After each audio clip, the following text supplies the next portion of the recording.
go. Oh, what the? Let go, Joy. Oh, very much.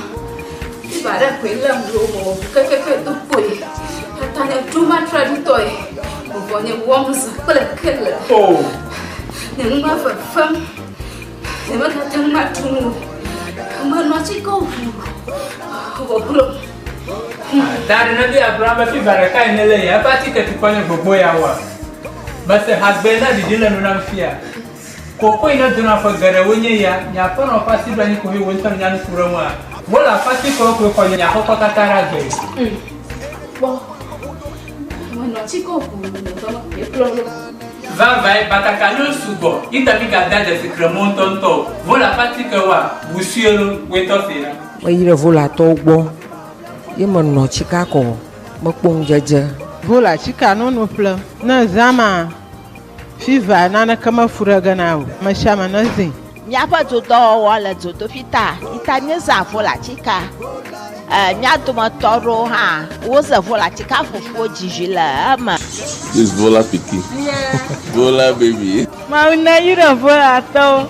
Onaula masa. Volla pachika wala chika drapo kata alo gado pa dayo pamela akblawu wojango St. Peter and Paul Catholic Church atututu le hoa apola old fashioned la akwe kala hwahwe a gada wojila agodoma Yellow House Street wojango local restaurant atututu opa dopo la Ewenyigba ochogba chongdiga adrekla afava dashina fiega aton kala mamlida gbawa oja dogoma ndiga andrekla afa adashina ndogawi efe pokana Volla le 0244 512 1450 Volla, Volla.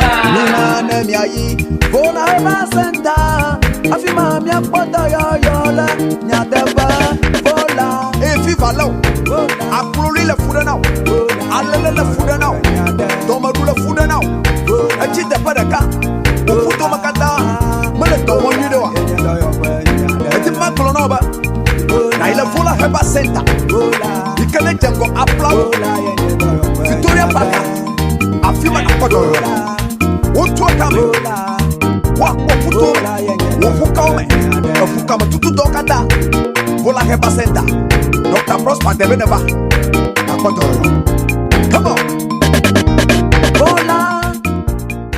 kadon kwajiba Volla pachika munyuna funo nyonu yo no nama vikle de fio mo hopo ye vo